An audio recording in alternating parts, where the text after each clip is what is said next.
People have been hopping onto this lately solely due to the cheapness. They must be getting rid of aging stock because these are priced at around $20 to $30 on both Amazon and eBay, which seems relatively cheap for a board with cherry switches. The design is fairly unorthodox with these very large side bezels, a bit reminiscent of the Accent, but of course a lot uglier. The right side has these lock LEDs, and each bank of keys is outlined by a shiny border on the case, which then extends to either side. The DSI logo is displayed prominently on the top bezel. On either side, there are USB ports that you can plug various things into. There's another one on the rear, right in the center. I kinda wish the keyboard cable and the back port were switched so that the cable would be centered, but it is what it is. One thing that's hidden in the white background product shots is that this bezel is actually floating above the resting surface. This makes the board feel like it sits much higher than it does, and in my opinion hugely degrades its aesthetics. If it was a little lower writing, I think it can look pretty good, but as is, it's just kinda awkward. The all-black aesthetic is okay, I guess. It kinda feels like the case was meant to sit in a slot in a specifically designed surface, such that the side bezels rest flush with the desk. I don't actually see evidence of this as there are no real mounting points or guides, so my conclusion is that this is just an awkward design. The build quality is about what you'd expect from a regular old pre-built. The materials seem like pretty standard stuff, injection molded ABS for the case and steel for the plate. The keycaps on these are your standard cheap lasered ABS. You can feel the grooves in the legends and they're pretty deep, so maybe they'll take a little while to wear out. They do seem like they'll get pretty shiny though. They are ultra thin as you'd expect and are OEM profile, all pretty standard stuff. The stabilizers are cherry style plate mounted. They're probably not genuine cherry, but it kinda feels like they'll improve well with clipping and looping. We'll see later. The faceplate of this case comes out with 12 screws from the back. This top piece is a super flimsy piece of plastic that really doesn't have any structural purpose. The keyboard assembly is held in place by ribbing in the bottom case, as well as these 4 plate screws. The USB hub PCB and the keyboard PCB are separate and are connected by a little cable. You can take the hub PCB out with some screws, and it's evident that the bottom case too is pretty flimsy. The vast majority of the weight and rigidity of this board comes from the black painted steel plate. So I guess all of this is pretty standard fare for plastic pre-builts, which means a cheap feel. The typing experience on this is pretty standard. It looks like all of these come with Cherry MX Reds, and probably not the retooled kind because they are very scratchy. Imagine a sound in a record scratch, and transfer that over to Keyfeel and you have these switches. The stabilizers are not that bad in terms of actually stabilizing. It doesn't catch anywhere, and you can definitely make use of the entire length of the spacebar, but stock it is pretty rattly.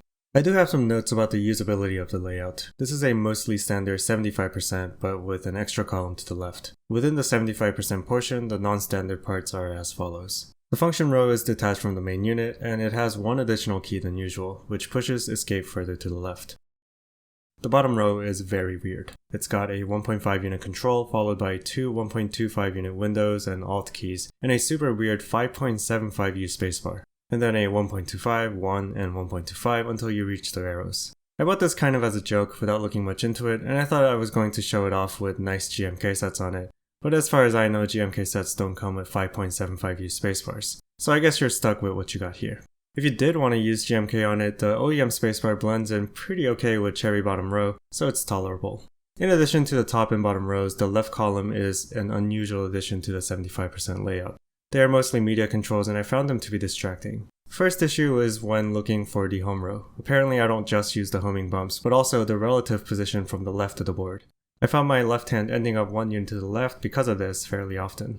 Similarly, I seem to locate the control key relative to the case rather than to the home row, because I find myself hitting the function key a lot. Whether you have this problem is going to depend on how you use your keyboard, but it's not that great. I would have preferred the approach in something like the Jura Mini, which has that extra column but detached, but it's not like DSI is watching this video, so there you have it. Since the board is not programmable, I should comment on the placement of each key.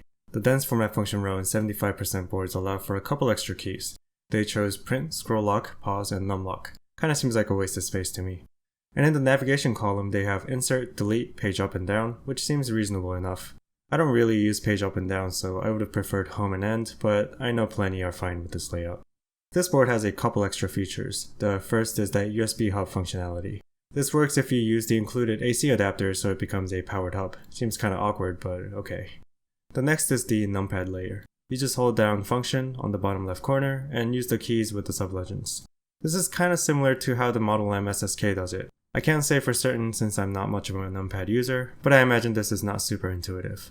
I'm going to see what happens when I swap switches out for something that isn't complete garbage. Before that, here is a typing test with that garbage.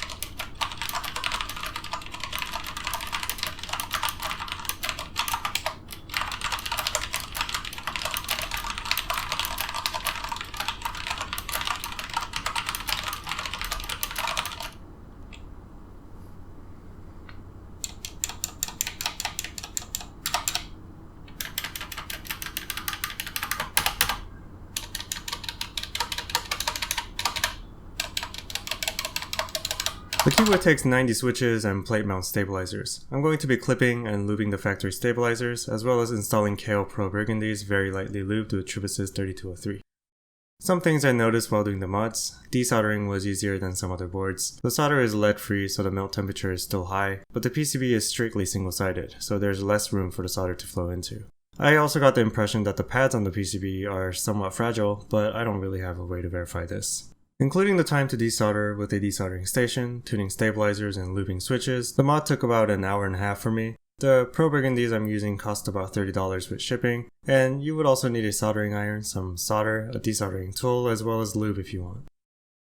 Considering the cost of the board, I don't know if I can say the mod was worth it. I definitely ended up with a board with a pretty good typing experience. The bottom out feel is solid as you would expect from a steel plate, and clipping and lubing the stabilizers does get rid of most rattle and mush on the relevant keys. But I don't know if it would be better to just start off with a nicer platform to build on. I think the sound is pretty alright. This plastic case has a lot of room in it, so it's somewhat loud. You can of course stuff it with whatever you want, but I did not.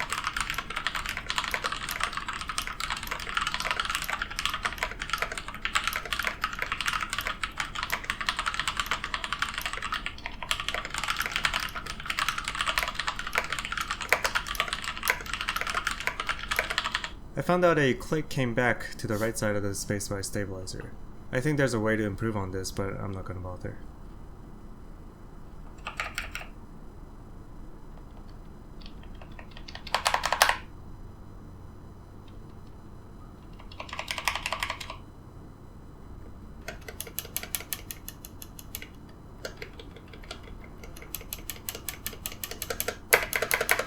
I think this has been around for a while, and they must have made a ton of them, because pre-builds have been using the much better retooled Cherry switches for years now, so the influx of these hitting the ultra cheap markets leads me to believe that they've stumbled upon a warehouse full of them, or something like that.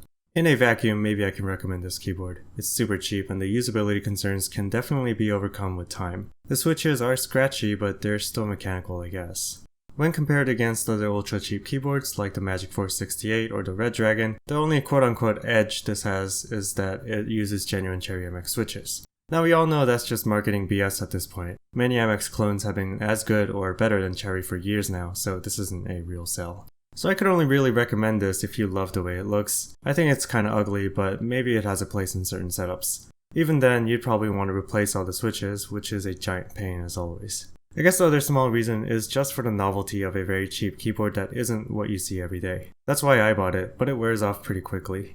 If you want a keyboard to actually use and like over a regular membrane, just get one of those cheap Chinese boards on Amazon. This just isn't that great. I guess this is a testament to how far cheap mechanical keyboards have come in the last couple of years. This would have been a great deal back in the day, but now keyboards in the same price range come with features like backlighting and double shot keycaps. So in context, in 2019, the DSI Modular keyboard just cannot compete without a ton of modding effort.